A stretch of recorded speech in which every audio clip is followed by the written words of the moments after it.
भाई ऐसे ही करते रहता ना, हमें जरूरत नहीं है पर्जिंग मारने की बार बार। आपको दिखाता हूँ क्यों नहीं मारते हम।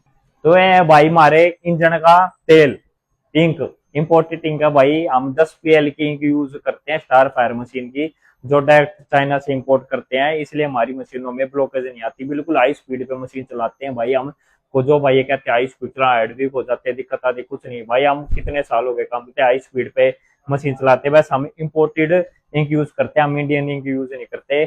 चाइनीज इंक के भाई बहुत ज्यादा फायदे हैं, इसमें ब्लॉकेज बहुत ज्यादा कमाती है, आपकी हेड की लाइफ भी अच्छी रहती है, और इसकी जो प्रिंट की ड्यूरेबिलिटी होती है वो भी अच्छी रहती है। तो किसी भाई को भी इंक लेनी हो हमसे तो कांटेक्ट कर लेना। जिन भाइयों के हेड वीक भी हैं वो भी इस इंक को यूज करेंगे, उनको इंप्रूवमेंट दिखेगी। थैंक यू भाई, नीचे नंबर डाल देंगे, इंक ऑर्डर करने के लिए कांटेक्ट करें।